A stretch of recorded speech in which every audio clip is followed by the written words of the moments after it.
What is your experience with housing? What is it like?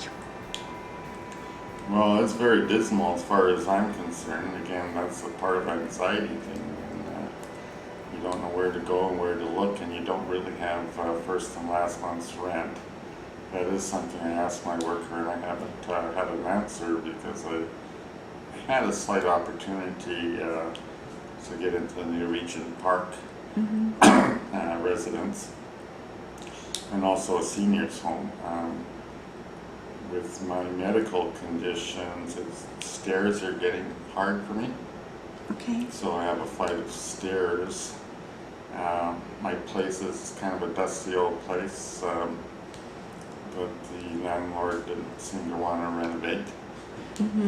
My bathroom is down a dusty hallway that I have to share with somebody else, which when you're not feeling good doesn't make you feel any better.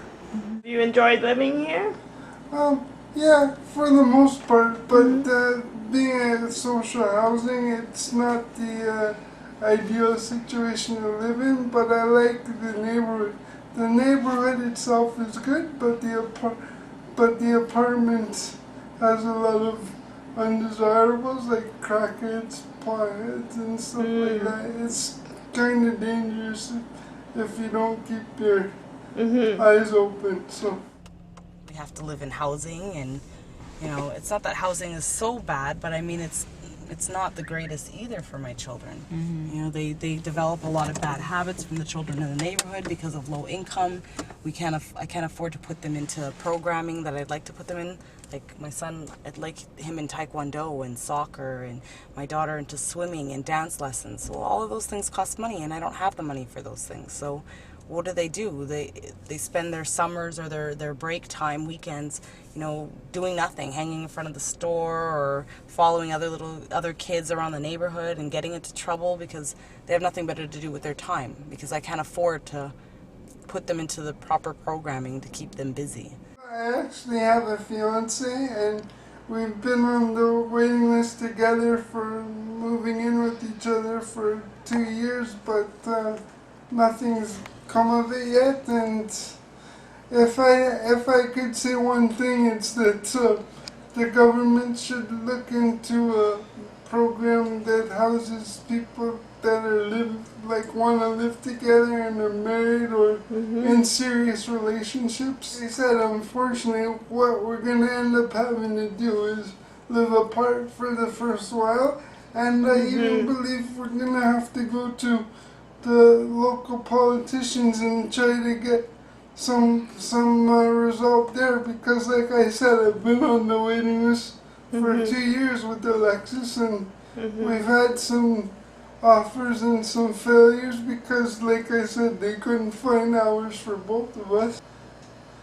I worry when I get into a relationship, if they're on ODSP, how the rent is going to change, and how the if I decide to change my living arrangements and live with my partner, how that's going to really affect our income levels. Because yes, we're two people with a combined ODSP income, but we're still on ODSP, and that means we have double the expenses because we're automatically living together. So, I worry about that in terms of how it's going to affect us, but I also worry in terms of, if I decide to get married or whatever, how that's going to impact it. And I really think that, some people don't choose to get married simply because they're worried about what's happening with their ODSP. Yeah. And that's a huge roadblock in terms of social desires and social goals. There's times financially where it's hard because we're both on ODSP. So we live separately, and that's difficult at times. So yeah. Do you plan to live together? Well, we'd like to, but the problem is it would affect our income, so it might not be feasible. Yeah. So, I mean, for that reason, Yeah. it would be hard. But then if the other person doesn't go on the lease, Yeah. then you could lose your rent subsidy. So that's a danger. That's a danger as well. Yeah. Currently, I'm not on it because my wonderful wife makes too much money according to the government. So how long have you been on ODSP? How long were you on it for? I don't know.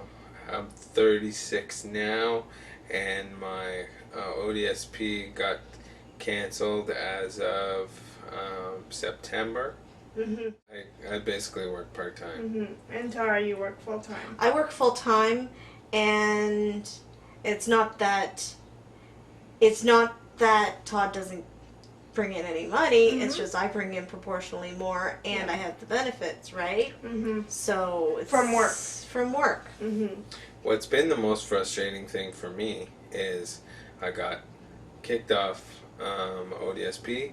My rent went up from $147 a month to $888 a month. Whoa, that's quite a chunk. My medications I need for my arthritis, ODSP used to cover, and I had one drug that was covered under the Trillium Fund, but I was eligible for coverage for that because I was on ODSP.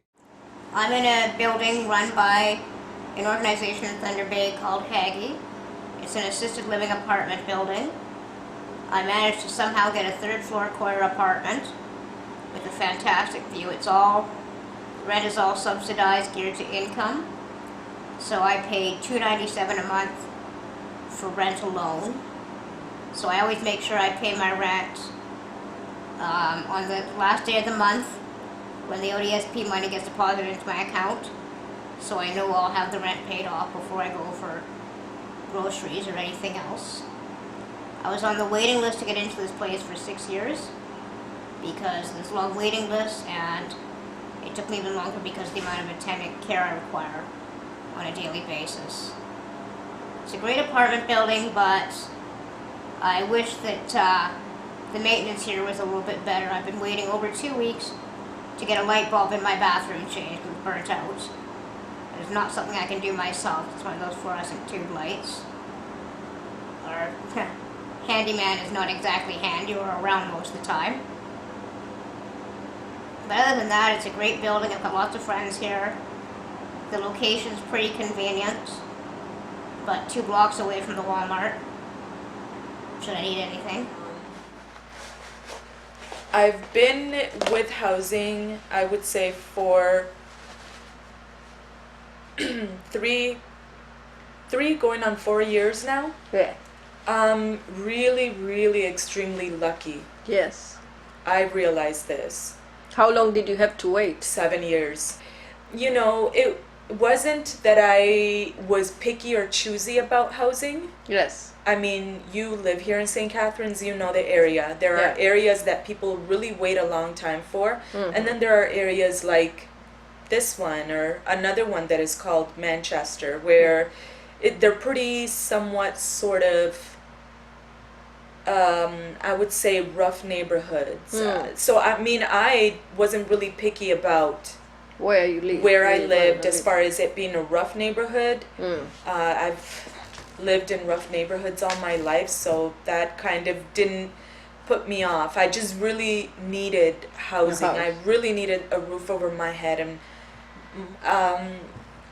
growing up in rough neighborhoods, it was a difficult thing. It puts people in a particular mindset. And so therefore I really, I really made a real honest effort to try to go to school. And I have, some university and some college education. Yes. So therefore that's why, to me, if you would have asked me this question then, I probably would have answered you in that fashion. Yeah, right. I would never live in government housing. Yes. Yet here I am. Yeah. And to me it's sort of I really don't know what I would say, but it's very I don't know how I got here type of thing. I mean, I know how I got here. Obviously, we all know how we get to particular, stages in our Life, life. We know how we wind up there. Just I'm kind of Yeah. in a daze. I would say that you know Yeah. I am in the situation that I am. Well, my housing, I live in subsidized housing. I live in the Young Eglinton area, and it's a very nice area. I was on a waiting list for 8 years to get in here. Now, subsidized housing is a mixture of people. Some people have total rent subsidy, some people have partial rent subsidy. But overall, I would say out of all the places I live, this is the safest and cleanest and well-kept place. Yeah. Most of the options that people have for subsidized housing are either in remote areas that are unsafe, Yeah. not well lit, Yeah. dangerous, not properly secured, Yeah. you know, easily accessible for someone to break in. Yeah. So you're lucky if you get in an area like this, but as I said, it took me 8 years to get in this Yeah. building. Yeah. So So, do you have any suggestions on how housing could improve, or I what think needs to be done? they should scatter more housing in better neighborhoods. They do have scattered housing that's not accessible. Yeah. That's within better neighborhoods. They have limited wheelchair accessible housing in scattered neighborhoods that is accessible, but it's very limited, and it's in remote places like Scarborough, Yeah. where if you have medical needs and most of your needs are downtown, Yeah. and you rely on paratransit, then you're going to be traveling for 2 hours to get Yeah. to where you need to go. Mm-hmm.